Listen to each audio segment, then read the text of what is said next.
kejadian di kantor saya ini apa ya saya juga nggak tahu juga mau mau bilangnya ya gimana ya ininya ya.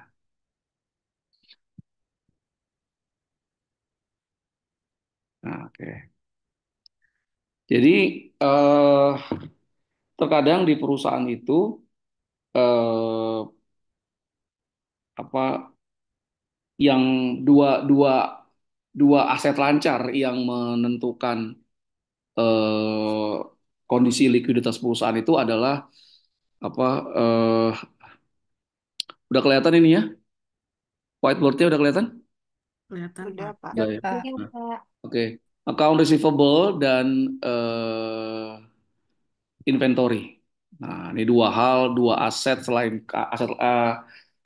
aset lancar selain kas yang harus dikelola dengan baik agar perusahaan tidak mengalami kesulitan likuiditas gitu ya. Oke.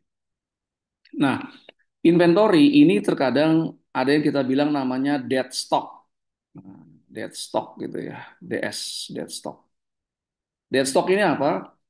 Kalau saya buat di tempat saya di penerbitan buku, dead stock itu adalah buku-buku yang dalam 1 tahun tidak ada pergerakan, tidak ada penjualan ke customer, tidak ada cetak ulang juga segala macam. Dead stock.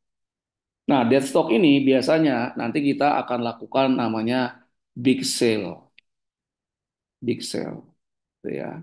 Diskonnya ini bisa dengan sampai dengan 90%, bisa bayangin ya, 90%.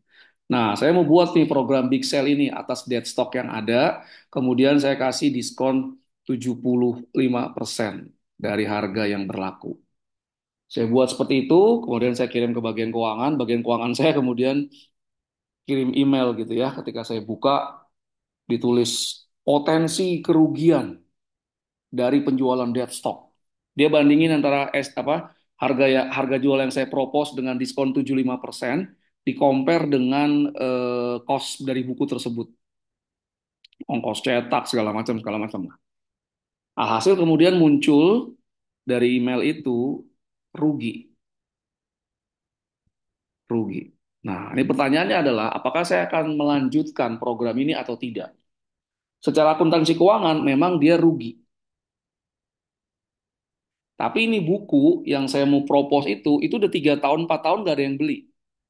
Nggak pernah terjadi mutasi.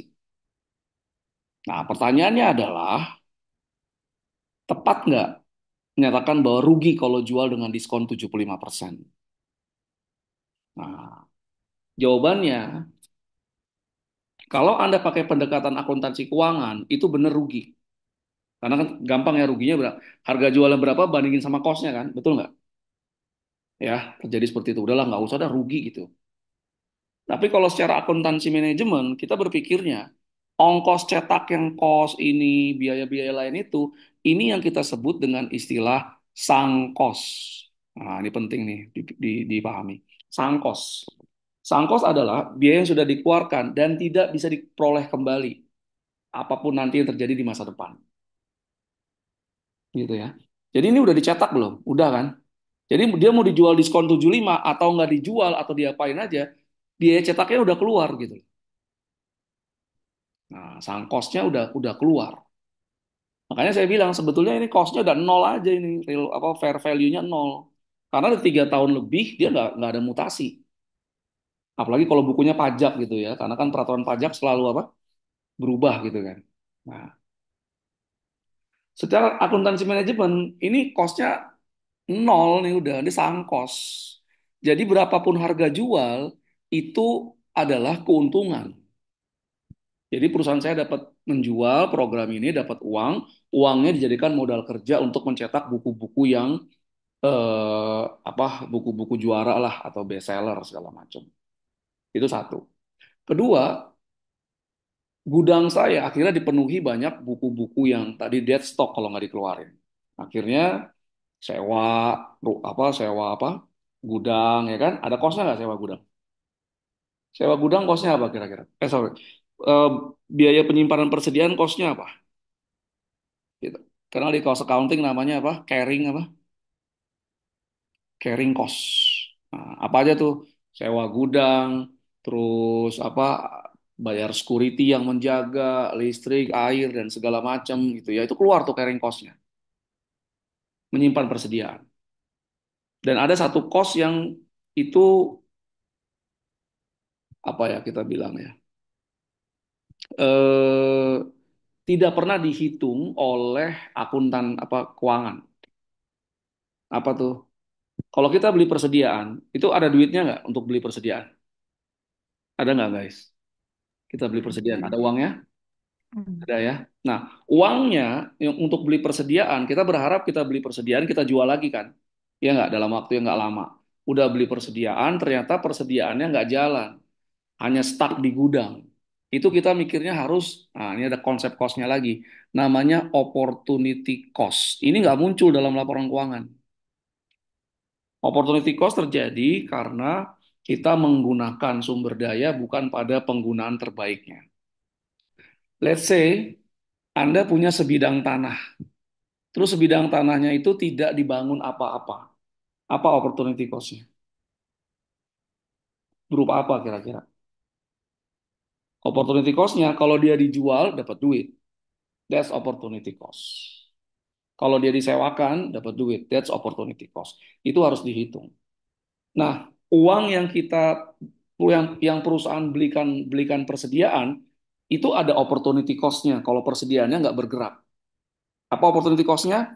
Kalau uang itu tidak dibelikan persediaan, let's say kita invest misalnya di sukuk retail atau di obligasi retail, itu setiap tahun menghasilkan return berapa? Nah, cara berpikirnya harus seperti itu. Kalau Anda sudah berpikir dengan opportunity cost, itu nggak ada lagi tuh apa Anda secara pribadi ya buang-buang duit. Let's say gini, saya tanya nih, Kisah Viola, Kisah ya, Kisah perlu sepatu berapa? Perlu sepatu berapa dalam kehidupan ini? Dalam satu periode waktu. Perlu berapa pasang sepatu? Berdasarkan acaranya Pak mungkin 3. Oke, tiga. Oke, that's tiga. Ya, kalau Anda punya tujuh, berarti kelebihannya berapa? Sepatunya kisah. 4 pasang Pak. Empat pasang. Empat pasang kali harganya berapa kan? Ya. That's opportunity cost. You waste your money untuk beli empat yang nggak dipakai tadi itu. Nah, ini kan sorry, biasanya cewek kayak gitu ya. Kalau habis gajian, lihat lihat lihat sale kan langsung apa? Habis gajian lihat sale langsung apa? Ada sale-sale gitu tuh langsung apa? Apa ya? Check out Pak. Belanja Pak. Belanja, impulsif Check out. buying, impulsif buying. Jadi Anda melakukan pembelian atas barang-barang yang sebelumnya Anda tidak butuhkan. That's the trigger. Oh, ada yang bilang dipakai suatu saat nanti. Kapan? Itu pertanyaan utamanya. Kapan dipakainya? Ya kan? Jadi uang untuk beli sepatunya ditaruh gitu aja, bajunya nggak dipakai. Kepikirannya gitu. Kalau ini uang tidak dibelikan baju, tidak dibelikan sepatu, saya invest di suatu instrumen investasi, ya. Tapi jangan yang aneh-aneh juga. Itu returnnya berapa tuh? Nah, that's opportunity cost. Ini juga yang Anda harus pahami nih secara konsep. Jadi saya bilang di awal tadi, materi kali ini itu lebih ke logika nantinya, lebih ke logika, ya. Jadi ada opportunity cost dari persediaan tadi yang stuck di gudang. Ada juga sunk cost. Nah, ini pertanyaan yang sama saya juga dapat di perusahaan lain. Dia punya persediaan, bingung nih manajemennya. Persediaannya mau dijadikan finish good, tapi duitnya nggak ada. Mau dijual jadinya scrap. Cost-nya 60 M persediaannya. Cost-nya ya, historical cost-nya 60 M. Harga perolehannya 60 M. Mau ditingkatkan jadi finish good, karena itu masih WIP sebetulnya. Jadi finish good, nggak ada modal kerja, nggak ada dana. Mau dijual scrap 60 miliar, bisa cuman dihargai 20 miliar. Saya ditanya sama manajemen, sama direksinya, bagaimana nih Pak Catur keputusannya? Saya bilang, Bapak Ibu mau gunakan apa? Akuntansi keuangan apa akuntansi manajemen? Kalau akuntansi keuangan, itu 60 M dijual 25 ya rugi 35 kan. Dan itu akan masuk laporan laba rugi. Tapi kalau akuntansi manajemen yang 60 M itu nilainya nol sebetulnya. Disimpan terus, carrying cost-nya ada. Setiap tahun ada, dijual 25 M, dapat uang 25 M, 25 M digunakan untuk modal kerja untuk meningkatkan penjualan dan diharapkan akan meningkatkan keuntungan ke depan. Jadi harus berpikirnya adalah nggak boleh ada sumber daya apapun itu stuck, nggak menghasilkan benefit bagi perusahaan. Termasuk di pemerintahan juga, saya sering lihat banyak aset-aset yang tidak tercatat, terbengkalai, itu sudah ada cost-nya tuh. Cuman memang cost-nya tidak dihitung. That's opportunity cost. Opportunity cost nggak akan muncul dalam laporan keuangan. Karena satu, susah untuk menghitung nilai wajar dari opportunity cost. Setiap orang yang menghitung bisa berbeda hasilnya ya. Jadi tidak reliable. Oke. Jadi ini awalnya nih. Nanti ada sunk cost, ada opportunity cost, ada relevant cost. Nah, itu konsep-konsep yang Anda harus kuasai. Oke. Nah, kita masuk sekarang ke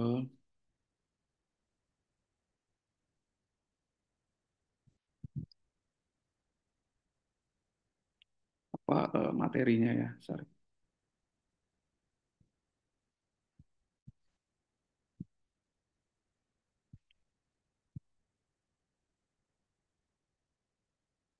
Apa yang muncul di Anda?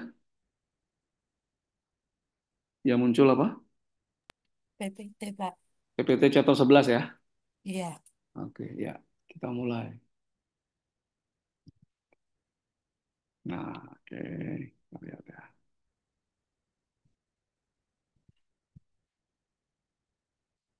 Nah, decision making and relevant information. Jadi, seperti saya bilang tadi, even entitas private, entitas pemerintahan itu selalu memiliki masalah apa setiap harinya gitu yang harus diselesaikan dengan pengambilan keputusan ya. Jadi Anda nanti calon-calon pemimpin ini harus memiliki kemampuan problem solving yang baik ya, eh, karena selalu nanti apapun entitas Anda itu adalah menghadapi masalah dan mengambil keputusan. Oke, kita mulai. Ini, oke. Nah, harus membuat decision model, bisa menggunakan financial modeling ya, nanti untuk menentukan pengambilan keputusan. Seperti yang Anda sudah pelajari, misalnya, let's say, mengambil keputusan berapa jumlah yang harus terjual agar mencapai break even point. Nah, itu juga decision model. Nanti kalau ada perubahan harga, ada perubahan biaya, segala macam, itu dampaknya apa terhadap perhitungan BEP, gitu ya. Nah, that's why information is very important. Nah, ini adalah step-step pengambilan keputusan. Ya. Yang pertama, identify problem and uncertainty. Nah, ini yang paling sulit adalah terkadang kita salah dalam mengidentifikasi problem. Yang kita identifikasi itu justru adalah simptom atau gejala yang muncul dari problem. Jadi salah identifikasi problem, nanti solusi yang dibuat pun juga salah. Let's say sekarang tanggal berapa ya? Sekarang tanggal berapa, guys? dua Dua puluh dua tiga tiga Pak. tiga Oke, 23 apa nih?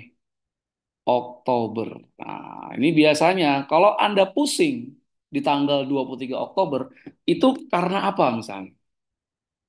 Anda pusing gitu ya. Terus Anda cuma mikirnya, aduh pusing, berarti saya harus minum apa tuh, obat apa? Misalnya kalau sebut merek Bodrex gitu ya. Udah diminum nih obatnya gitu loh. Tapi nggak sembuh juga pusingnya. Nah, itu yang Anda coba selesaikan itu adalah simptomnya, bukan problemnya. Anda pusing itu karena apa? Biasanya kalau tanggal 23 Oktober. Karena apa guys kira-kira? Gaji habis, Pak. Nah, duitnya udah habis. Gajiannya Iya. kapan? Gajiannya Tanggal kapan? 1. Nah, tanggal 1 tuh. Jadi pusing kan ini. Aduh, gaji udah habis nih, mau ini, mau ini. That's the problem. Jadi masalahnya di gajinya, di pengelolaan keuangan Anda, bukan pusingnya yang diobatin. Nah, di perusahaan pun terkadang itu banyak manajer yang salah atau direksi yang salah, dia bukan menyelesaikan problem yang diselesaikan simptom. Akhirnya problemnya ada terus. Nah, oke. Nah, asumsi sudah benar, problem diidentifikasi, obtain information. Informasi ini bisa dari internal, bisa dari eksternal. Ya, bahkan sekarang kita udah apa berbicara tentang big data, informasi nggak hanya sebuah sebuah kalimat atau sebuah tulisan, tapi bisa juga gambar, bisa video, ya itu banyak banget ya. Kemudian membuat prediction tentang apa yang akan dilakukan di masa depan. Kemudian yang keempat, kita punya berbagai alternatif-alternatif untuk penyelesaian masalah. Setelah itu kelima, kita laksanakan berbagai tadi yang pilihan untuk menyelesaikan masalah, ya actionnya dilakukan dan dimonitoring lagi. Kalau ternyata oh masalahnya nggak selesai, nah berarti balik lagi ke step satu.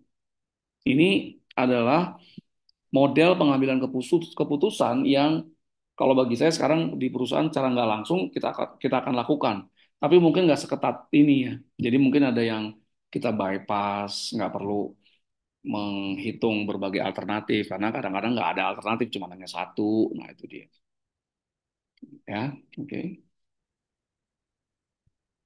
Nah ini yang paling penting. Relevan.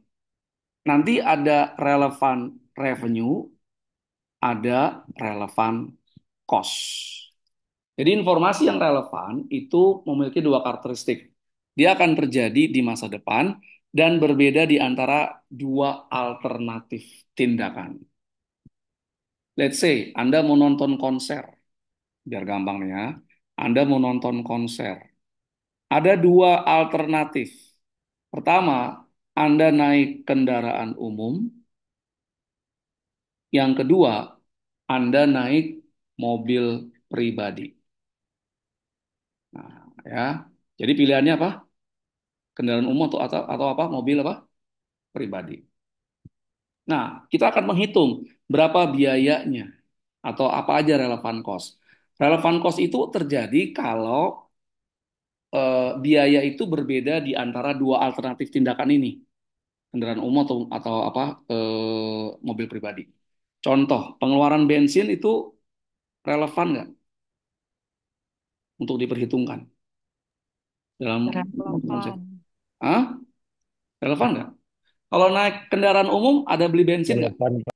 Ada beli bensin nggak? Enggak, Nggak Pak. ada. Nah, Enggak, kalau naik Pak. mobil pribadi ada nggak? Ada. Ada. Ada. Nah, ini dia relevan. Karena di dua alternatif tindakan ini, naik kendaraan umum atau naik mobil pribadi, dia berbeda. That's relevan. Oke, sekarang perpanjang STNK. Coba, kalau kendaraan umum, kalau dia naik kendaraan umum, dia tetap perpanjang STNK nggak? Ada biayanya nggak? Ada. Enggak, Pak. Ada, kan dia punya mobil. Cuman opsinya adalah apa dia mau naik mobil pribadi atau dia mau naik kendaraan umum, gitu kan? Nah, dia mau naik kendaraan umum atau naik mobil pribadi, STNK itu diperpanjang nggak setiap tahun? Perpanjang. Perpanjang. Jadi di kendaraan umum dia ada kosnya juga. Di mobil pribadi ada kosnya juga. Nah, ini berarti apa? Di dua alternatif keputusan sama. Berarti apa? Tidak Relevan. relevan. Not relevan. Nah, oke. Terus apa lagi ya? Parkir. Bayar parkir di stadionnya misalnya. Untuk nonton konser. Kalau naik kendaraan umum ada nggak biaya parkir? Enggak ada, Pak. Ada, Nggak Pak. Ada. ada. Kalau bawa mobil pribadi Ada. Ada. ada. Berarti relevan nggak? Relevan. Relevan. Relevan. Kenapa? Ada di dua alternatif keputusan berbeda. Nah, ini konsep ini yang penting. Nanti yang diperhitungkan dalam pengambilan keputusan jangka pendek ini adalah hanya yang relevan. Yang tidak relevan itu tidak diperhitungkan. Apalagi misalnya, oke, ongkos ini, ongkos kendaraan umum. Kalau naik kendaraan umum relevan nggak? Bayar nggak dia? Kalau naik kendaraan umum, ongkosnya, kayak let's say MRT whatever itu, ada nggak? Ada. Ada. Ada. Kalau naik mobil pribadi, Ada. ya, Eh, Ada juga. kok ada? Naik mobil pribadi, ongkos naik MRT gitu? Enggak bensin. ada. Nggak ada dong. Iya kan? Nggak ada. Kosnya ya di naik kendaraan umum. Nah, dia relevan dihitung. Nanti dihitung, dibandingin relevan kos naik kendaraan umum sama naik mobil pribadi. Secara kuantitatif ya, nanti mana yang paling murah itu yang diambil. Kualitatifnya Anda harus mikirin waktunya, kenyamanannya, whatever, whatever gitu. That's kualitatif. Jadi sekarang kita lebih banyak berbicara tentang kuantitatif. Nah, relevant cost adalah expected future cost. Jadi apa yang akan keluar nanti? Anda nonton konser, kalau naik mobil pribadi beli bensin nggak? Untuk bawa mobil sampai ke tempat tempat konser, harus beli bensin nggak? Harus beli bensin kan? Iya. Nah, Iya. Iya. that's expected future cost.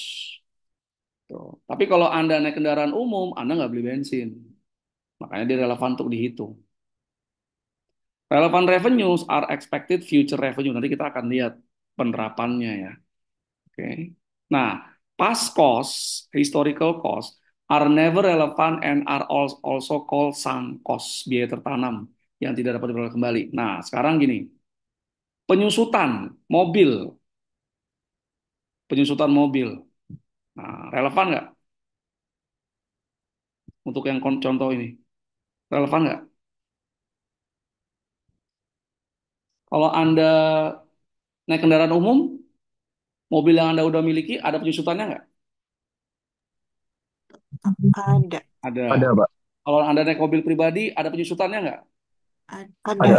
Ada. Berarti penyusutan dalam hal ini, dalam hal nonton konser ini, bukan relevan cost. Karena di naik kendaraan umum ataupun naik apa mobil pribadi, itu udah ada biayanya. Nah, itu dia pas cost tuh. Atau bayar STNK ini juga. Ya karena Anda punya mobil, Anda harus bayar STNK. Apapun keputusannya, Anda naik kendaraan umum atau naik mobil pribadi. Oke? Sudah paham belum? Ada yang belum paham di sini konsep relevan? Oke, saya misalnya, saya kuliah online sama kuliah ke Salemba. Saya ke Salemba biasanya naik kereta api. Berarti tiket saya bayar kereta itu relevan cost nggak? Untuk dua keputusan tadi, ngajar online atau ngajar offline? Relevan nggak? Relevan, Pak. Iya, relevan, Pak. Relevan. Kenapa relevan? Kalau saya ngajar online, saya nggak perlu bayar tiket kereta api, betul nggak? Betul. Kalau saya ngajar offline, saya harus bayar tiket kereta api. Langganan Zoom, relevan cost nggak? Nggak relevan, Pak. Kenapa relevan? Kalau saya offline, saya nggak perlu punya Zoom kan? Ya, jadi itu yang harus di Anda pahami. Jadi kalau Anda sudah paham relevan cost, nanti penerapannya mau apa aja, it will be easy guys. Ya, jadi harus belajar itu tuh. Nah ini kualitatif tadi sama kualitatif. Jadi dalam pengambilan keputusan, prakteknya saya selalu mengedepankan yang pertama kuantitatif, baru kemudian kualitatif. Let's say nih sekarang saya coba Anda berpikir ya. Saat revenue turun, profit biasanya apa? Revenue turun, profit biasanya turun atau naik? Turun. Turun. Turun. Turun. Oke. Revenue turun, tapi profit tetap mau naik. Apa yang harus dilakukan? Revenue turun, tapi profit mau naik. Tetap tetap naik. Kok Maunya naik. kurangi plus Oke, cost-nya, kurang. Pak? Cutting cost ya. Cutting cost ya. Betul nggak? Yang paling gampang apa cutting cost? Yang paling gampang apa? Cutting cost apa? Apa kira-kira, guys? Coba. Apa nih?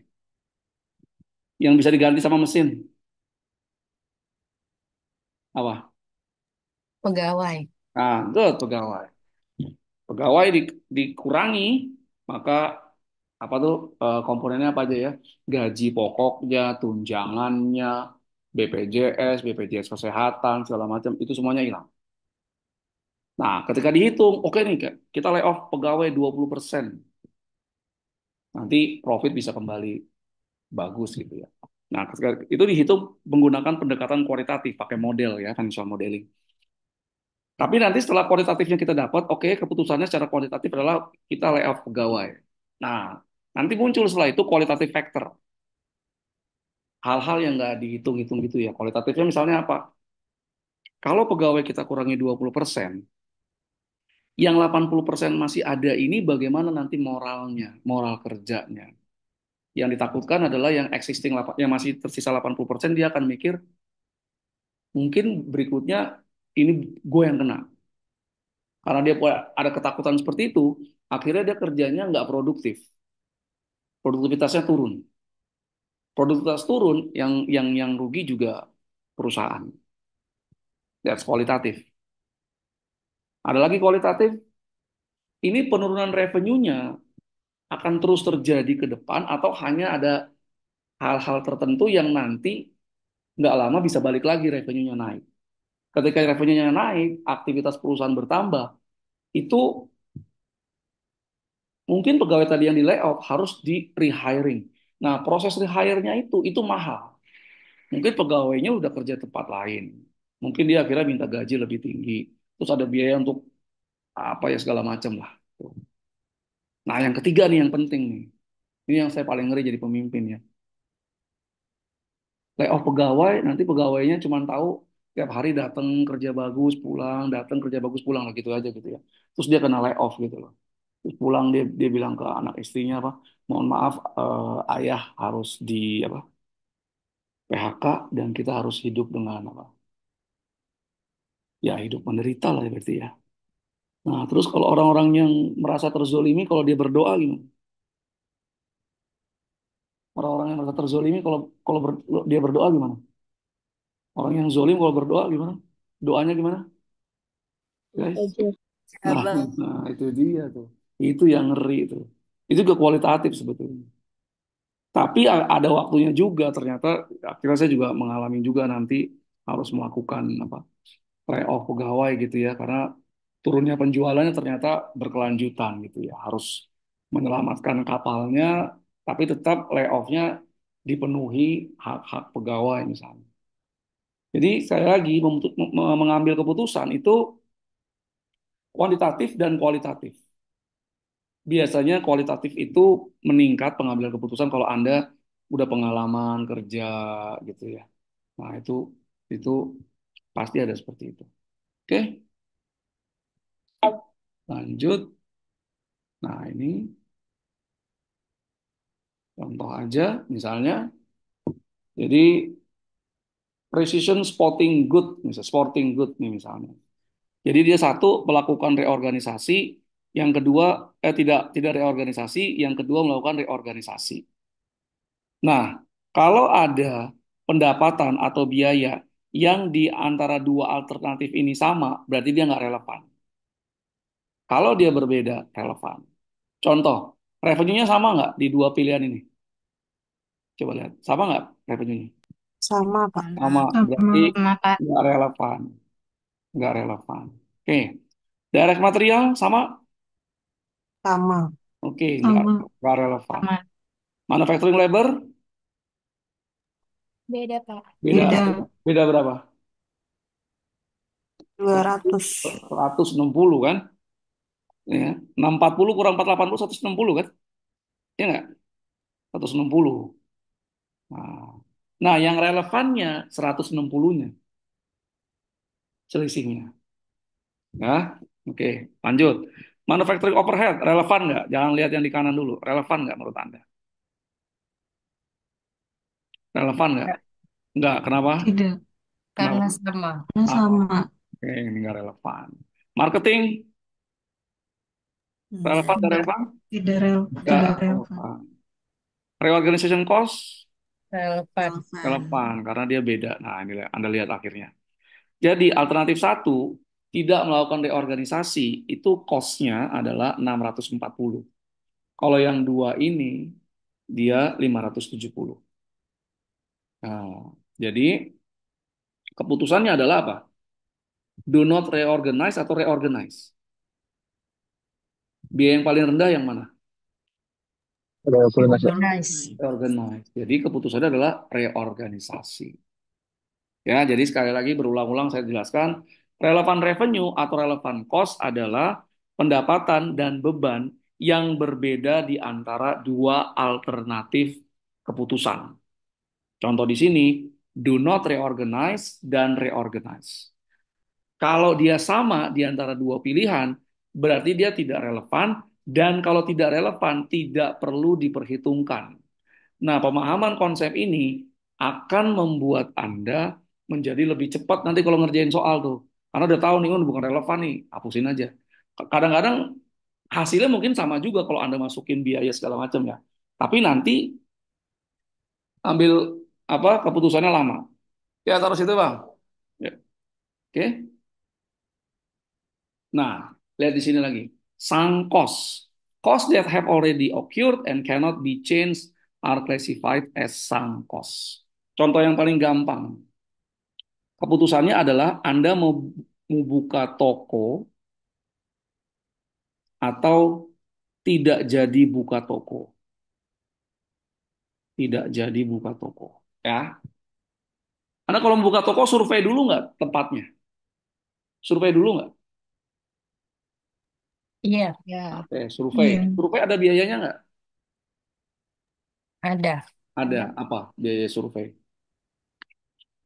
Orang yang Transportasi, Pak. honor Transport. orang honor orang yang apa eh mensurvei ya kan transportasinya segala macam. Nanti keputusan surveinya itu apa? Setelah survei kira-kira keputusannya apa? Jadi atau tidak jadi buka toko kan? Betul nggak? Betul nggak? Betul, Pak. Ya, Ya, Anda survei ada biaya udah dikeluarin. Nanti keputusannya oke tokonya dijadikan. Oke tokonya nggak jadi buka. Nah di dua alternatif ini dia sama. Mau buka toko, keluarin biaya survei. Tidak buka toko juga keluarin biaya survei.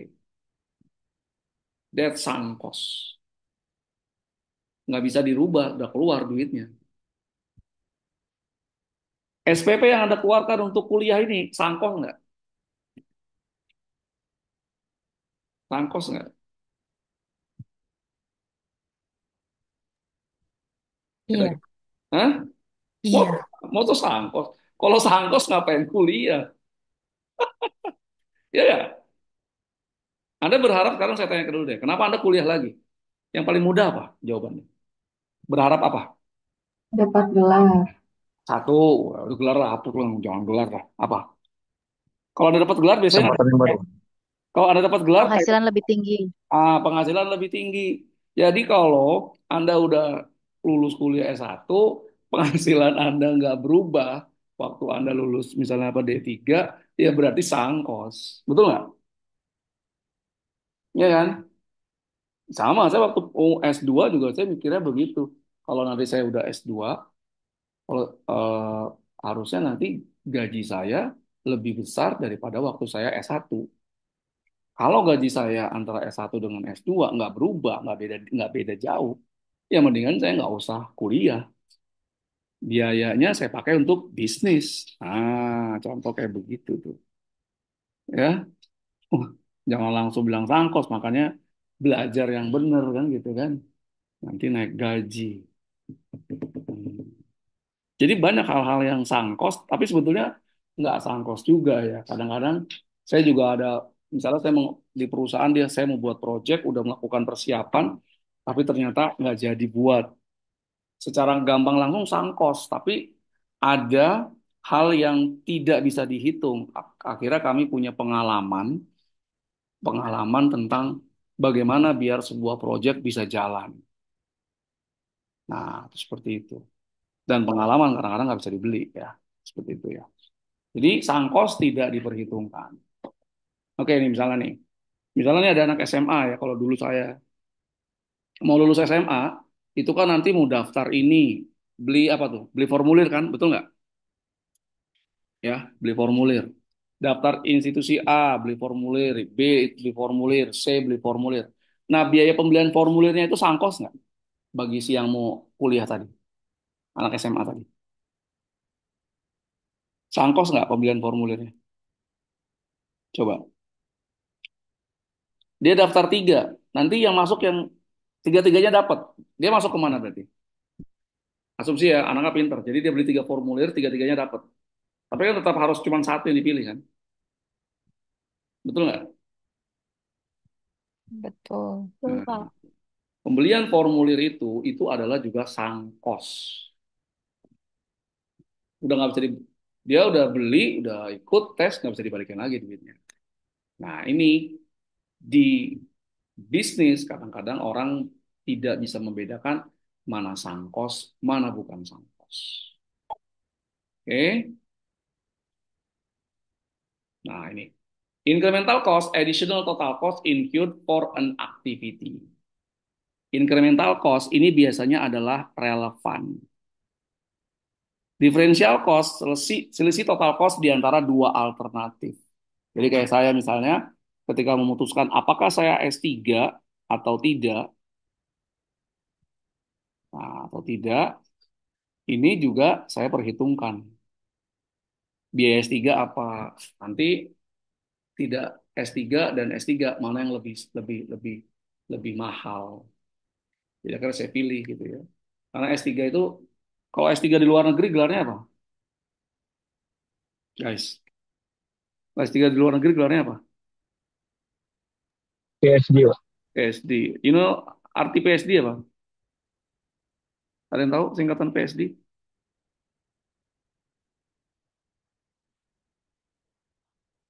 Permanent Head Damage. Permanent Head Damage. Jadi kerusakan otak secara permanen tuh gara-gara S3. Puyeng gitu kan, proposalnya nggak diterima-terima, datanya nggak dapat-dapat, pas di running apa data ya.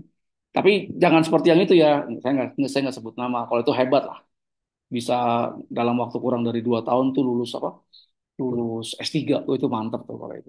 Saya nggak sebut nama, ngeri juga nanti tiba-tiba hilang gitu. Ya.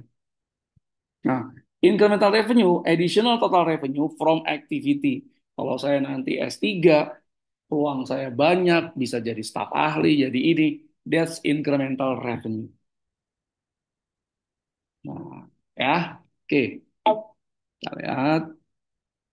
Nah, ini adalah tipe-tipenya nih. Ada one time only special order, short run pricing decision, insourcing, outsourcing. Nah, ini misalnya nih, apa nih ya satu-satu dulu ya. One time only special order ini adalah, misalnya Anda jual produk, harga normalnya 500.000. Total cost-nya itu 300.000. Jadi gross profit-nya berapa? Satu unit. Total production cost berapa? 200, Oke, Pak. 200.000. Tiba-tiba ada yang datang ke Anda, dia mau beli dalam jumlah yang banyak, ya, dalam jumlah yang langsung luar biasa besar kuantitasnya, dan dia cuma beli sekali, nggak beli-beli lagi nanti. Tapi dia minta harganya 250.000. Jadi harga jual ke dia itu 250.000. Nah, pertanyaannya, apakah Anda ambil apa enggak nih order ini? Biasa jual berapa? Harganya 500, 500. Total production cost-nya berapa? 300. 300. Dapat untung 200.000 per unit. Nah, ada yang minta itu harganya 250.000. Mau nggak Anda? Pertanyaan gitu dulu. Mau nggak? Tidak. Tidak, Kenapa tidak? karena di bawah kosnya, Kak. Nah, kalau accounting itu jawabannya adalah selalu tergantung, Pak. Dilihat dulu, apakah 300.000 ini relevan cost-nya? Atau jangan-jangan nggak 300.000-nya? Nah, that's one time on the special order. Ini kita akan lihat contohnya. Kemudian yang kalau short term pricing decision ini nanti kita ada materi sendiri ya pricing. Insourcing lewat outsourcing. Ini gampangnya adalah misalnya perusahaan memproduksi finished good. Untuk membuat finished good, dia memerlukan komponen suku cadang. Nah, pilihannya adalah apakah suku cadangnya dibuat sendiri di perusahaan atau dia beli dari pemasok di luar perusahaan. Nah, apakah mau produksi atau beli? That's insourcing lawan outsourcing. Nah, ya, contohnya. Nah, terus kemudian product mix decision with capacity constraint. Nah, ini sebetulnya lebih banyak nanti Anda akan dapat di mata kuliah, mata ajar analitik bisnis tuh, yang setelah UTS. Ya, jadi misalnya ya nggak usah jauh-jauh, tukang gorengan. Produk dari tukang gorengan lebih dari satu ya, apa aja coba? Ya. Tahu, tempe, Oke, tahu, tempe, daging. bakwan, segala macam. Tapi dia hanya punya penggorengan berapa? Berapa Satu. jumlah penggorengan? Satu. Satu. Nah, that's constraint. Jadi pertanyaannya adalah, nggak gampang nih kan, produk apa dulu yang diproduksi? Jumlahnya berapa? Karena dia punya constraint. Constraintnya adalah penggorengannya cuma satu. Tapi yang mau digoreng itu banyak. Nah, that's product mix decision. Ya, product mix decision itu biasanya pakai apa tuh ya? Simplex method ya, namanya linear programming. Nah, nah, ini bottleneck. Nah, ini yang agak lebih susah. Theory of constraint. Nah, ini kalau Anda ya lihat nih katanya di Bekasi, saya nggak tahu juga ya, jalannya luas. Ketika mendekati Jakarta dia seperti ini nih jalanannya, menyempit terus nanti luas lagi. Nah, ini yang disebut dengan istilah apa? Bottleneck. Ini bottleneck. Jadi katakanlah di sini di unit produksi satu dia bisa memproses 500 unit bahan baku. Yang departemen 2 dia cuma bisa 300. Nah, ini bisa 600 yang departemen 3. Jadi kalau dia masukin 500 bottleneck. Berarti hanya bisa berproduksi berapa di sini? Departemen satu hanya bisa produksi berapa nih? Kalau ngeliat seperti ini. Di departemen satu, di departemen 2, departemen 3. Jadi departemen satu hanya bisa produksi berapa? Kalau ngeliat seperti ini. Maksimal berapa? 500. Hah? Enggak dong. Kenapa nggak 500? Kan dari satu nanti kedua, kedua baru ketiga, gitu kan? 300. 300. Good. Terus bagaimana biar bisa 500? Apa yang dilakukan? Coba. Let's think. 200-nya kalau bisa di outsourcing ya ke perusahaan yang lain yang memproduksi, tapi harus dengan kualitas yang sama. Nah, itu dia. Dalam jangka panjang ya berarti peningkatan kapasitas di yang nomor dua. Nah, yang bottleneck kayak gini biasanya kapasitasnya terbatas itu terjadi kalau kayak kereta api KAI itu pas mau Lebaran. Terbatas kapasitasnya, tapi jumlah orang yang mau beli tiket banyak banget. Akhirnya biasanya dilakukan kenaikan harga tiket gitu ya, untuk memaksimalkan pendapatan saat bottleneck itulah saat liburan tadi. Oke, nah ini brands atau segmen atau produk adding or discounting dalam artian perusahaan terkadang punya lebih dari satu produk. Nah, mungkin ada produk yang setiap tahunnya menghasilkan kerugian. Kemudian keputusannya adalah apakah akan melanjutkan memproduksi dan menjual produk tersebut atau menghentikan. Nah, itu branch or segment. Ya, oke. Bentar.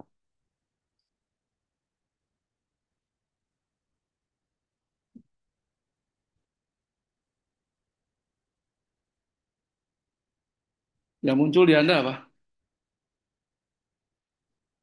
Special order, Pak. Oke, good. Special order. Nah, kita lihat sekarang. Jet Incorporated make single product. Harga jualnya berapa normal? 20. 20 ya. Nah, 20. Oke. Ini normal normal price-nya 20. Foreign distributor offer to purchase 3.000 unit untuk $10 per unitnya tapi. Jadi harga normalnya berapa? 20. 20. Harga yang ditawarkan berapa?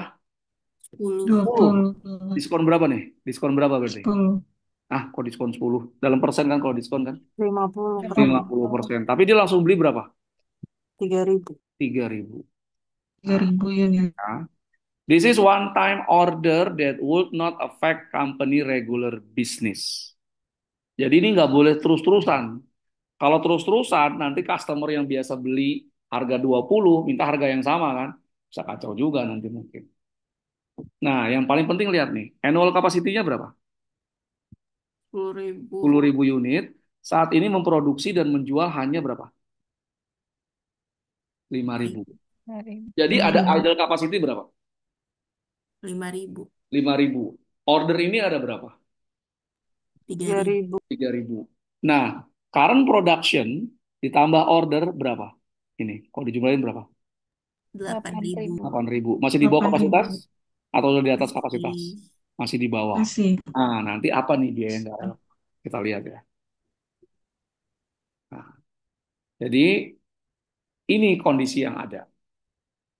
5.000, dia saat ini hanya produksi dan jual 5.000 kali 20, 100.000. Net operating income-nya 12.000. Nah, special order tadi diterima kalau apa? Penerimaan special order meningkatkan net operating income, gitu nggak? Ini kan kondisi saat dia produksi 5.000. Belum ada special order nih. Belum ada special order. Oke, ya. Berapa net income-nya? Sebelum ada special 12.000. order? Berapa? 12.000. Oke, 12.000. Jadi kita akan terima kalau special order tersebut nantinya meningkatkan net operating income. Nggak lagi 12.000 tapi di atas 12.000. Oke, sekarang coba kita cari per unit. Direct materialnya berapa berarti? 20.000 bagi 5.000 berapa? Ini kan 20.000 untuk 5.000 4. produksi. 4. Oke, 4. kita lihat ya. Nah, direct labor 1. 1. 1. Manufacturing overhead 2. 2. 2. Nah, terus misalnya ini manufacturing overhead fix 28 bagi 5 berapa? 5,4. 5,6. 5,6. Oke, 5,6. Oke, Mana? 5,6. Nah, sekarang kita ngelihatnya produksinya aja, biaya produksi. Jadi berapa nih? 4, 5, 7 tambah 5,6 berapa? 12,6. 12,6. Apa? 12,6. 6. Nah, 6. lihatnya dari sini dulu deh. Abaikan dulu yang marketing cost sama itu. Biaya produksinya berapa per unit? Berapa tuh? Biaya produksi berapa? Per unit. Ini udah kita itu berapa? 12,6. 12,6. 12,6. Oke. Harga jual yang diminta sama customernya berapa? 10. Per unit 10. 10. Harganya dia 10. 10. Dia produksi per unitnya berapa? 12. 12,6. 12,6. Terima atau tolak? Terima atau tolak? Biaya produksinya berapa per unit? 12,6. 12,6. Harga jualnya berapa yang diminta? Harga belinya? 10. 10. Nah, terima atau tolak? Gampang 10. ya? Apa? Tolak. Kenapa tolak?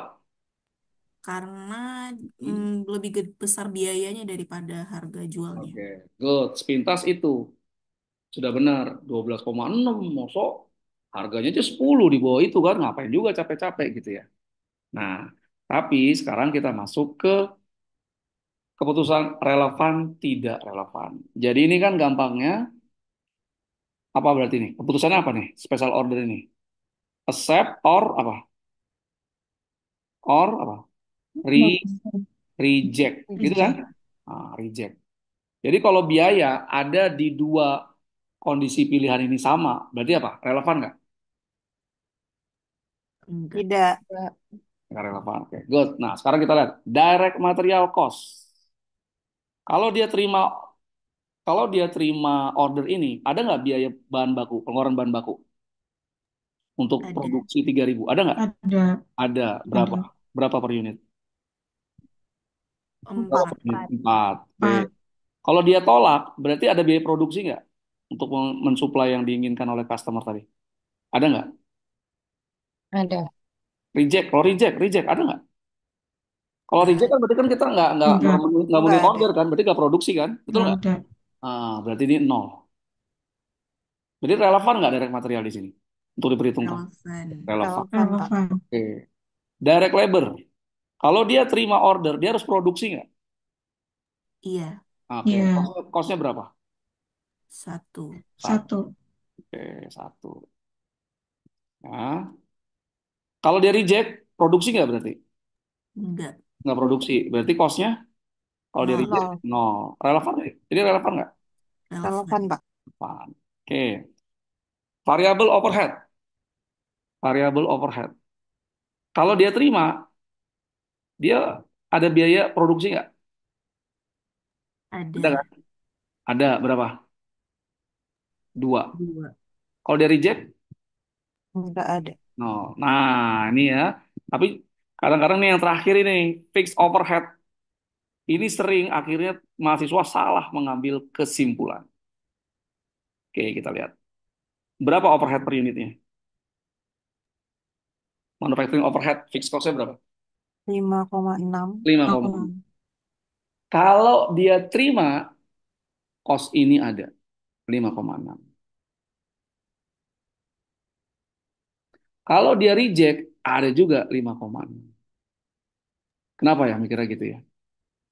Ingat, fixed overhead itu biasanya terkait dengan kapasitas. Nah, sekarang kita balik dulu. Berapa kapasitasnya dia setahun? 10.000, 10.000. 10.000. berapa 10.000, yang sudah berapa yang sudah dipakai?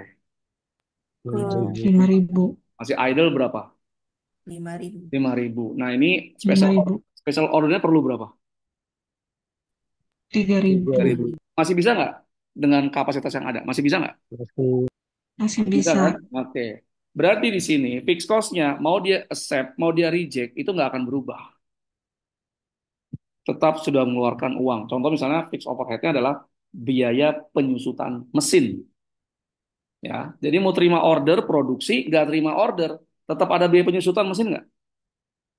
Tetap. Tetap. Ada. Ah, berarti karena dia di dua kondisi ini ada, dia nggak relevan. Oke, dia nggak relevan. Kita coret nih 5,6. Berarti yang relevan hanya apa aja? Untuk Direct contoh ini. material. Direct material, Direct direct labor. labor, sama apa? Variable Manufacturing overhead. overhead. Berapa tuh totalnya? 4, 1, 2. Ini berapa? 7. 7, Pak. 7. Oke. Biaya relevan untuk mensuplai ini 7. Harganya yang diminta berapa? 10. 10. So, 10. take it or leave it. Take Accept or reject? Hit. So, Step. Accept. Kenapa? Set. Kenapa? Biaya produksi yang relevan berapa? 7 masih di 7. bawah dari Ah, harga jual. oke. Berarti tambahan margin, kontribusi marginnya berapa? Kalau dia terima nih order ini. 3 3. kali 3 tiga kali ribu. kali 3.000 berapa? Jadi 9, 9. 9. Nah, ini 21.000 harusnya. Asumsi yang marketing cost itu nggak berubah gitu ya. Nah, apa yang saya bilang tadi terkait fixed overhead yang sering salah, karena ngelihat seperti ini, kadang-kadang langsung mahasiswa berpikirnya gini, oh berarti fixed overhead nggak pernah relevan. Gitu. Jadi nanti kalau ada ujian, wah ini nggak relevan, coret. Nah, nggak gitu. Jadi bisa jadi dia nanti relevan. Kalau apa ternyata? Misalnya gini, dia minta berapa nih? 3.000. 3.000. Sekarang berapa annual capacity-nya? 10.000. 10.000. Nah, ini mungkin nanti dia udah berproduksi maksimal nih 10.000. Kalau dia mau 3.000, berarti either dia harus nambahin fixed cost-nya, ya, mesin-mesinnya, atau dia akhirnya dia 10.000 yang ke customer nggak jadi 3.000, dia cuma ngelayanin 7.000 misalnya. 3.000 untuk yang ini misalnya. Nah, ya, jadi hati-hati tidak selalu tidak relevan. Oke. Nah, ini dia asumsinya marketing cost-nya ditambahin. Berapa sih marketing cost-nya nih? Marketing cost-nya berapa nih? 5.000. 5.000. 5.000 bagi 5.000? 1. 1. Nah, berarti relevan cost-nya berapa? 7 plus 1. Jadi berapa? 8. Nah, kalau ada pertanyaan gini, perusahaan tidak mengeluarkan marketing cost karena pelanggannya yang akan ngambil sendiri, yang akan ngambil sendiri. Jadi nggak ada marketing cost variabel. Relevan nggak berarti kalau kayak gitu, 5.000 ini? Marketing cost. Relevan nggak untuk order ini? Jadi dibilang untuk order ini, pelanggan akan mengambil sendiri barangnya ke perusahaan, ke pabriknya perusahaan. Jadi tidak ada marketing cost untuk order ini. Berarti relevan nggak marketing cost? Relevan nggak, guys? Enggak. Nggak relevan, nggak diperhitungkan. Ini nanti tergantung konteks dari yang soal yang ada. Kalau di saya tergantung konteks dari di setting bisnisnya memang. Oh ini berarti untuk kondisi ini relevan nih, tapi kondisi yang lain oh dia nggak relevan. Nah itu dia. Jadi kalau dia diterima ordernya ada tambahan net income sebesar berapa? 2.000 karena yang relevan cost-nya 8, ini revenue-nya berapa naiknya? Tambahannya berapa? 10. Jadi keputusannya adalah terima atau tolak? Seperti Terima. Terima. terima. Nah, cuma secara kualitatifnya adalah ini boleh diterima, tapi hanya one time special order. Dia nggak bisa jadi customer reguler perusahaan. Kalau dia jadi customer reguler, nanti yang lain pada minta, akhirnya ya dalam jangka pendek, fixed cost-nya nggak relevan. Tapi dalam jangka panjang, all cost will be variable, all cost will be relevant. Jadi nggak bisa juga terima kayak gitu tuh jangka panjang. Jadi kalau special order, one time, udah, sekali. Nggak bisa terus-terusan. Jadi kalau saya kadang-kadang kalau lagi apa nih awal-awal semester itu banyak pelanggan yang kadang-kadang dia minta ya kayak one time special order ini. Saya bilang ya ini hanya untuk permintaan ini dan penjualnya harus mencapai berapa ratus juta misalnya seperti itu baru dikasih. Tapi besok-besok kalau dia beli lagi nggak ada apa harga yang spesial seperti ini. Ya, oke. Nah, coba kita lihat yang ini. Norton Optical Ordinary sells the X lens for 50. Nah, jadi harga jual normalnya berapa? Berapa harga jual 10, normalnya? Pak. 50. Oke, oke ya, normal price 50. Variable production cost-nya 10, fixed cost-nya 18, variable selling cost-nya 1. Customer perlu 10.000 unit, ya, eh, X lens to be imprinted with customer logo. Will not involve any selling cost, have to purchase imprinting mesin seharga 50.000. Nah, sekarang kalau dia masih di bawah kapasitas, order ini diterima, kapasitasnya masih masih masih banyak. Oke, yang nggak relevan yang mana?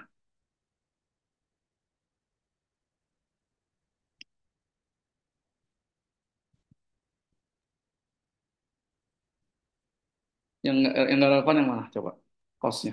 Selling cost-nya, Pak. Selling costnya kenapa nggak relevan? Karena dia nggak perlu ada selling cost di Oke, keterangan soal. good. Ya, oke, apa lagi? Fixed costnya relevan nggak? Asumsi dia, Relevan karena asumsi dia masih di bawah Hah? kapasitas, nggak relevan dong berarti. Kalau masih di bawah kapasitas itu nggak relevan fixed cost. Oke, pembelian printing mesin relevan nggak? Relevan. Kenapa? Karena kalau dia nggak ambil ordernya, dia nggak perlu beli imprinting mesin. Good. Nah, itu ya. Jadi harus paham di situ. Karena dia untuk terima order, dia beli mesin kan. Jadi mesin ini hanya dipakai untuk memenuhi order ini kan. Nanti kalau dia udah nggak pesan lagi, mesinnya mau diapain? Nah, jadi 50.000 ini harus diperhitungkan. Nah, what is the rock bottom minimum price below apa should not go in negotiation. Jadi gampangnya berapa harga minimumnya yang Anda mau charge. Coba kita lihat sekarang. Ya, dia berapa ini? 10.000 unit ya. Oke, kita lihat dia masih under capacity. Variable cost-nya berapa total? Kalau dia dia terima nih 10.000 unit order ini. Variable cost-nya berapa jadi? Per unit berapa? 100.000. 10 kali berapa? 10.000 ya. Oke, jadi berapa? 100.000. Ribu. Oke, 100.000. Fixed cost tadi, asumsi masih di bawah kapasitas. Relevan nggak? Nggak relevan. Variable selling cost? Variable selling cost? Relevan nggak? Sini, relevan ya. Berapa?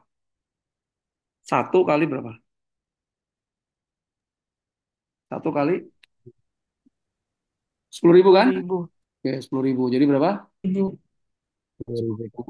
10.000. 10.000. Oke, terus apa lagi yang relevan? Harga beli Eh, mesin berapa? 50.000 Kak. 50.000. Oke. Jadi totalnya 160. 160. 160. Oke. Yang dipesan berapa? 10.000. 10.000 unit. 10.000. Jadi berapa per unit?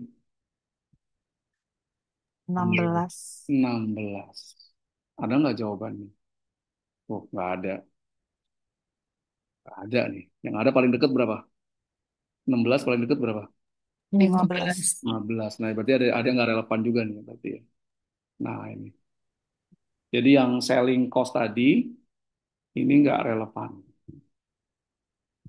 This special order will not involve any selling cost. Oh iya betul ya. Ini berarti enggak. Berarti ini enggak nih. Jadi total costnya berapa? 100.000 plus Seratus lima lima puluh puluh ribu. ribu. Jadi berapa? 150.000 bagi 10.000 jadi 5, 15. 15. Nah, jadi gampangnya di sini, kalau harga yang diinginkan oleh customer itu di atas 15, mau nggak? Mau nggak? Mau. Oke, tapi kalau di bawah 15, Nggak mau. mau. Nah, itu dia. Oke, dapat ininya, logiknya, guys? Jadi kalau ada Kak. seperti ini yang perlu dipikirkan dulu apa? Mana biaya-biaya yang relevan Relevan. untuk memenuhi order. Bandingin sama harga jual yang diinginkan pelanggan. Kalau harga jual spesialnya masih lebih tinggi daripada biaya relevan, maka itu boleh. Nah, ntar kalau ada ujian gitu ya, kalau Anda nggak tahu juga yang relevan, tetap tulis satu-satu apa aja biaya relevannya. Jangan tiba-tiba muncul biaya relevan sekian. Nah, itu ntar periksanya saya susah gitu loh. Kalau kan kadang-kadang ada yang gambling, ya udahlah semuanya relevan cost dimasukin sama dia satu-satu semua. Nanti kan berarti, oh ini ada yang bener nih, berarti masih ada poin gitu. Ya, oke. Nah, berikutnya itu tentang, nah ini, make or buy decision. Nah, bentar ya. Oke, make or buy decision. Jadi, tadi perusahaan memproduksi barang jadi, tapi dia harus produksi juga komponen. Nah, komponen tadi itu mau diproduksi sendiri atau dibeli. Nah, atau kayak gini deh. Anda mau, let's say Anda mau bisnis buka toko kue, ya, toko kue. Pilihannya berarti apa? Kue yang ada, yang Anda akan jual, itu bisa Anda apa? Buat sendiri di perusahaan, betul nggak? Ya kan? Atau Anda apa? Buka toko kue. Kuenya berasal dari mana? Coba toko Orang kue. beli di tempat lain. Oke, beli dari tempat lain. Misalnya kalau Anda mau jualnya pagi, Anda bisa beli apa tuh di Senen tuh apa? Di Senen? Pasar subuh Ah, Senin, Pak. oke, pasar kue subuh. Good. Jadi buat atau beli? Vira, kalau kamu buat toko kue, buat atau beli Vira? Untuk kuenya, Vira Ihwani. Hmm, Buat atau beli? buat kayaknya. Kenapa buat? Kenapa buat? Kenapa nggak beli aja? Karena mungkin tahu biayanya sendiri. Oke. Jadi Ya, bisa nentuin sendiri marginnya. oke. Jadi sebetulnya lebih ke arah Anda mau buat atau beli sepanjang mana yang lebih menguntungkan gitu kan? Apakah Anda beli atau Anda apa? Buat. Buat. Cara kualitatif gitu kan? Betul nggak? Ya. Ya nggak? Nah gitu kan ya. Cuma kalau Anda beli berarti Anda apa? Produk yang Anda jual tergantung dari apa? Dari orang lain kan? Nah, itu kalau dia yang biasa Anda beli atau supplier yang pasok itu berhenti, ya udah, Anda nggak punya produk. That's kualitatifnya. Jadi selalu ya, tadi yang special order kan kita terima order kalau apa? Menguntungkan kan, betul nggak? Guys, ya, menguntungkan ya. Nah ini make or buy juga sama. Mana yang lebih menguntungkan? Tapi nanti mungkin ada kualitatifnya juga sih. Ya, kita lihat nih. Oke. Essex Company manufacture part 4A. Nah, that is used in one of its product. Nah, produk cost per unitnya, Anda lihat di sini nih. Direct material, direct labor, variable overhead, depreciation of special equipment, supervisor salary, dan general factory. Berapa total biayanya? 30. 30. Anda mau ke beli ke supplier, nggak buat sendiri, kalau cost-nya berapa? Kalau cuma ngeliat ini aja. Anda mau beli, Anda memutuskan beli part 4A dari supplier, kalau harga dari supplier berapa? Lebih rendah dari 30. Good, lebih rendah dari 30. Tapi kalau supplier, dia eh, harganya misalnya di atas 30 gimana? Nah, itu dia. Harus dihitung dulu. Kita lihat ya. Nah, ini penting informasinya. Special equipment used to manufacture part 4A has no resale value. Jadi kan gampangnya gini. Kalau dia akhirnya memutuskan beli dari luar, equipmentnya ini dipakai nggak untuk produksi? Dia Enggak, memutuskan Pak. terus nggak dipakai kan? Berarti relevan nggak nih? Enggak. Nah, coba. Nah, Apalagi ini sekarang ini depresiasi lagi ya, depresiasi. Jadi dia udah punya mesinnya nih. Kalau akhirnya dia memutuskan untuk beli dari pemasok di luar, mesin ini nggak bisa dijual, nggak bisa dijual. Nah, jadi kan gampangnya keputusannya kan apa? Make apa? Sama apa keputusannya? Buy. Gini kan? Betul nggak? Ya, kita lihat. Jadi depresiasi dari special equipment gimana nih? Coba lihat di sini nih. Apa nih? Has no resale apa? Value. Gampangnya, ini mesin nggak bisa diapa-apain. Jadi kalau dia beli, nggak produksi, ini mesin nggak bisa dijual. Tetap akan ada. Berarti kalau dia buat sendiri, depresiasinya ada. Kalau dia beli dari luar, depresiasinya juga ada. So, dia sama di dua pilihan, Tidak relevan. nggak relevan. Nah, ini dicoret nih, nggak relevan. Oke. Total amount of general factory overhead, which is allocated on the basis of direct labor, will be unaffected by decision. Maksudnya apa di sini? General factory overhead berapa cost-nya? Coba lihat. Ini, Pak. 10. Ini maksudnya apa nih? Kira-kira. Will be unaffected by this decision. Maksudnya adalah kalau dia make juga harusnya ada, kalau buy pun juga ada. Dia nggak dipengaruhi dua ini. Jadi sama di antara dua pilihan. Relevan nggak? Enggak. tidak. Nggak relevan. Enggak. Coret. Nah, udah jadi berapa nih sekarang? Cost jadi berapa sekarang yang relevan? 17. Jumlah. 17. Kita lihat dulu. Nah, 30 unit product cost is based on 20,000 part per year. Outside supplier offer to provide 20.000 part pada harga 25. Wah, menarik ya, 25. Oke, sekarang kita lihat. Direct material, kalau dia buat, ada biayanya nggak? Kalau dia buat sendiri, ada biaya bahan baku nggak? Ada, Pak. Ada. Ada. Kalau dia beli dari supplier, ada nggak perlu nggak direct materialnya? Dia beli part 4A dari supplier. Ada direct material yang dikeluarkan nggak? Enggak, Pak. Nggak kan? Nah, berarti relevan nggak? Relevan. Relevan. Oke. Direct material relevan. Ya. Direct material relevan. Direct labor relevan? Direct labor Relevan. relevan kenapa? Kalau buat ada, kalau beli, kalau Tidak buat ada. nggak ada. Nggak Oke. ada. Variable overhead Relevan relevan. juga. Relevan. Oke. Nah, supervisor salary nih, kita bisa salah nggak apa-apa. Ini belajar. Apa kira-kira? Relevan nggak supervisor salary? Asumsinya ini ya kalau nggak produksi ya dia berarti di layoff PHK gitu loh. Relevan nggak? Berarti relevan. Relevan. Kenapa relevan? Kalau dia produksi, perlu supervisor kan? Ya nggak?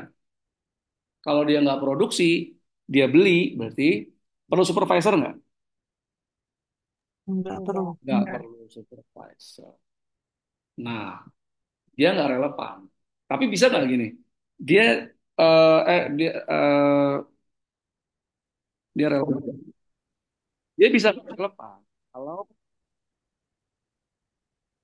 tadinya produksi, make, terus dia buy.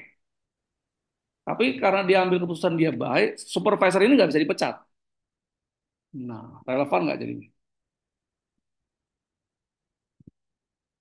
Jadi dia Tidak kalau dia relevan. Tidak. dia mau beli atau buy nggak bisa dipecat, nggak relevan harusnya ya. Nah, oke. Jadi kalau kita lihat begini, kalau ini kita anggap apa relevan, berarti costnya berapa sekarang yang relevan? 9 tambah berapa? 5, 14, 1, 15, terus berapa ya? 2 jadi berapa? 17. 17. Jadi relevan cost-nya 17. Nah, kalau tidak lihat relevan cost, cenderungnya apa nih? Supaya tawarin berapa harganya? 25. 25. Terus biaya produksinya per unit berapa? 30. 30. Terima nggak Anda kalau nggak ngeliat relevan cost? Terima nggak? Terima. Terima. Setelah gitu relevan cost-nya 17, keputusannya dari supplier Tidak berapa? terima. 25, produksi sendiri berapa? 17. 17. Keputusannya Produksi sendiri.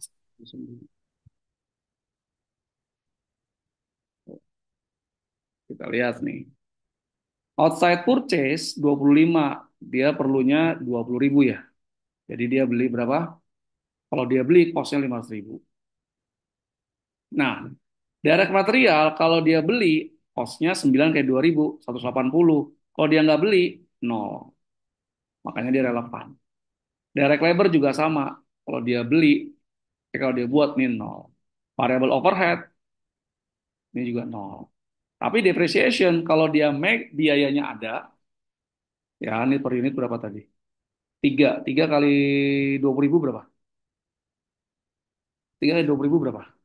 10.000. 60.000 kan. Jadi kayak gini, 60.000. Jadi kayak gini sebetulnya. Dia kalau make ada 60.000. Kalau buy juga ada 60.000. Nih kalau mulai kayak gini gitu. Nah, karena ada di dua ini, coret. Supervisor salary ternyata dia relevan. Kalau dia buat, perlu supervisor. Kalau dia beli, nggak perlu supervisor, dan supervisornya asumsinya langsung bisa di layoff. Makanya dia relevan. Kalau tadi saya bilang, supervisor ini tetap ada, apakah perusahaan beli atau buat, berarti relevan nggak? Jadi sekali lagi ya, pelan-pelan saya. Supervisor ini, dia relevan karena apa tadi? Penjelasannya. Kalau dia buat, Karena perlu, bisa kalau dia buat, maka dia perlu supervisor, betul nggak? Betul, Pak. Nah, kalau dia beli, berarti nggak perlu apa? Tidak perlu Supervisor. supervisor. Supervisornya bisa di layoff, langsung gitu loh. Makanya dia relevan.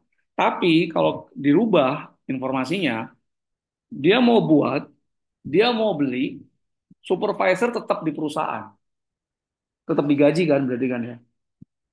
Ya, kalau itu terjadi, dia nggak relevan. Ini dicoret nih, 40.000. Nah, sekarang kalau ngeliat kayak gini, berarti kalau dia beli, dia buat, costnya berapa?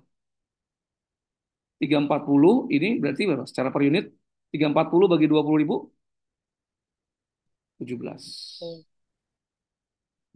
Terus ini berapa? 500 bagi 25 berapa? 25. 25. Nah, perhatikan ya, ini karena kadang-kadang sering kembangan-kembangan informasi. Asumsi, ini kan coba lihat. Special equipment-nya nggak punya resale value ya, betul nggak? ya, nggak punya resale value. Saya rubah nih, special equipment-nya bisa dijual dan menghasilkan 25.000. Berarti relevan nggak sekarang? Relevan. Relevan. Oke, Anda akan masukin di mana di sini? Di mana masukin? Di Bisa, buy, Pak. bisa ada dua nih. Kalau di buy, hasil penjualannya berapa ini asumsinya tadi? 25.000 ya. 25.000. Hasil penjualannya ini mengurangi ongkos beli jadi 25. Jadi berapa sekarang? 500 kurang 25, 475. 475. Nah, bisa seperti ini. Tetap akhirnya make juga kan? Ya enggak? Betul nggak? Ya. Atau 25 ini sebagai opportunity cost. Jadi nggak taruh di sini, tapi taruh di make. Ini 25.000. Opportunity cost. Kenapa dia opportunity cost? That's the question. Kenapa dia opportunity cost? Apa kira-kira? Kenapa? Coba jawab. Kalau Anda taruh di make, itu berarti Anda udah tahu bahwa itu opportunity cost. Itu berarti Anda udah ngerti banget. Kalau Anda taruh di buy, ngurangin, itu juga boleh. Tapi kalau Anda taruhnya di make, berarti Anda udah paham. Why? Kenapa opportunity cost ditaruhnya?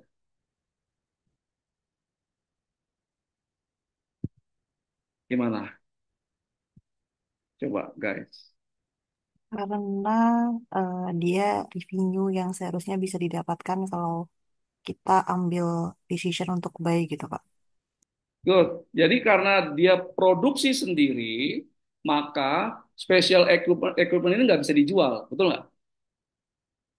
Karena dia produksi sendiri, dia nggak bisa jual special equipment ini. That's opportunity cost-nya. Kalau dia bisa jual, dapat berapa duitnya? 25.000. 25. Nah, jadi sebetulnya Anda mau taruh di sini 25.000, ini jadi berapa nih? Asumsi ini nggak ada ya. Jadi berapa di sini? 300 berapa? 365. 365. Nah, selisihnya berapa jadi? 500 kurang 365 berapa? 135 kan? Betul nggak? Benar. Nah, kalau ini 475, 340, selisihnya berapa? 475 kurang 340 berapa? 135. 135. 135 juga. Jadi yang untuk itu either way terserah Anda. Mau taruh sebagai pengurang buy atau penambah make. Nah, itu. Seperti itu ya. Oke. Nah, ini penjelasannya. Depreciation itu represent sunk cost, jadi nggak diperhitungkan. Ini tapi kadang-kadang nih kayak gini nih, saya sering banget ya, susah banget ngomong yang untuk non-accountant. Non-accountant. Kadang-kadang juga accountant ya, karena memang seringnya itu, yang sering saya dapati itu, mahasiswa, dia fokusnya ke financial accounting. Cost accounting sama manajemen accounting, dia seringnya lupa. Padahal kalau kita running bisnis ya, ini pengalaman saya, running bisnis selama lebih dari tahun berapa ya, 99. Itu yang paling banyak dipakai justru cost accounting sama manajemen accounting. Financial accounting kita perlukan kalau nanti pelaporan keluar ya. Tapi untuk di keperluan internal itu perlu banget yang kayak gini-gini. Saya banyak temuin hal-hal seperti ini dan terus saya ngitung sendiri gitu. Terus anak buah saya bilang, Pak, udahlah Pak, kita buat standar aja. Nggak bisa dibuat standar kayak gini.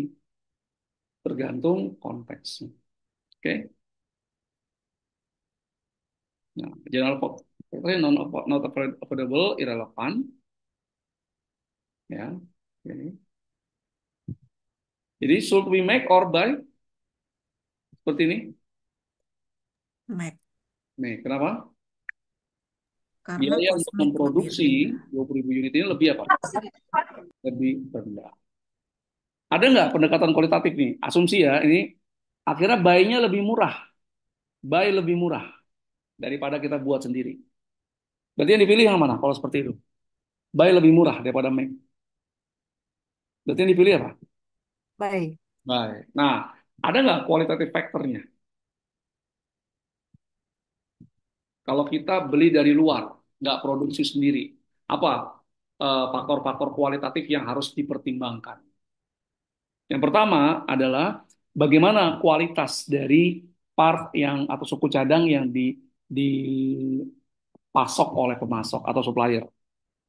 Apakah kualitasnya sama seperti kalau perusahaan buat sendiri? Nah, karena produksi sama dengan komputer ya, kalau Anda masukin bahan baku yang kualitasnya rendah, itu akan menghasilkan finish good juga yang kualitasnya rendah. Itu udah jadi apa? eh, Seperti itu. Nah, jadi satu faktor kualitatifnya. Kalau beli, yang pertama adalah, jadi kalau akhirnya keputusannya beli ya, faktor kualitatif yang pertama adalah bagaimana kualitas dari produk yang dipasok oleh supplier. Itu satu. Kedua, kalau produknya ternyata tetap berkualitasnya sama atau malah lebih baik daripada yang dibuat sendiri, pertanyaan kedua adalah bagaimana jaminan pasokannya. Jadi misalnya ketika perusahaan memproduksi produk barang jadi yang memerlukan part part 4E dan part 4E-nya nggak ada di perusahaan, apakah suppliernya langsung bisa serta-merta mengirimkan part 4A untuk perusahaan bisa berproduksi. Nah, ada supply chain untuk jaminan jaminan pasokan.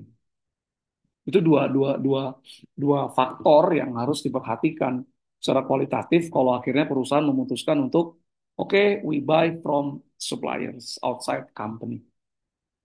Nah, itu kadang-kadang nggak diperhatikan juga tuh dalam pengambilan keputusan. Tuh. Jadi kalau tadi siapa? Kalau punya toko kue, kalau akhirnya keputusannya beli dari luar, faktor kualitatifnya apa? Akhirnya beli dari pemasok di luar, nggak buat sendiri. Faktor kualitatifnya apa? Daru, kira-kira. Kualitas, Kak. Kualitas, terus apa lagi? Apa sih kalau kualitas kalau makanan? Rasa, rasa, Rasa, oke. Terus apa lagi? Paling, Bahannya, yang paling penting banget yang bisa menghancurkan reputasi kalau Anda punya toko kue. Dan ini yang harus betul-betul di kebersihan. good, kebersihan. Jangan sampai nanti apa orang makan kuenya jadi apa? Keracunan gitu kan ya, dari diare segala macam. Nah, itu akan membunuh reputasi. Oke, ini baru baru dua ya sebetulnya, makanya jam 9 pula ya. Baru dua yang kita udah bahas. Jadi apa tadi? Make or buy decision sama apa Spesial. special order. Nah, kuisnya minggu depan adalah tentang special order. Oke, ya. Jadi kuisnya tentang special order.